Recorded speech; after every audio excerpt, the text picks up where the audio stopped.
علیه السلام یې دیرونو له رامخ ویلي تاسو یوسف علیه السلام ویل شرم خوړلی دی ویل تاسو له پته ده تاسو یوسف سره څه کړي دي نو هغه یو حال یې ورلوي چې دغسې تاسو کوی کې ګزار او داسې هم ورسره وکړه وم واو ظلم هم ورسره وکړه بیا هم خرڅ کړه دغه حالات د یوسف علیه السلام چې څومره حالات وو دی د خپلو ورونو ته وویل نو چې ورونو ته یې وویلې نو ورونه ځان سره یو بل له ولیده چې دا کومه وه کیسه چې موږ د یوسف سره کړې وه هغه خو صرف موږ له پته وه خدای له پته وه هم د یوسف له پته وه بل چا له خو دا معلومه نه وه حتی چې یعقوب علیه السلام له معلومه نه وه چې دې سره موږ څه کړي او نن دې سړي دا خبره وکړه نو قرآن کې راځي ورته ویل قالو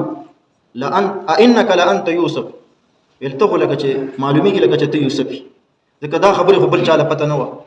نو چې ورویلې د پوزې ولیده سترګې ولیدې هو همغه شان وي خبرې هم د همغه شان وي واقعه هم ورله معلومه وه وایي أئنک لأنت یوسف ویل ته لکه چې یوسف یې یوسف علیه السلام ورله ویلي او انا یوسف زه یوسف یم سوره یوسف کې دا الفاظ راځي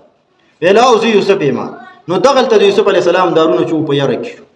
چې یوسف علیه السلام سره خو موږ څه ناکردی کړې وي او څومره ظلمونه هم پې کړي او نن د دې بادشاهي هم ده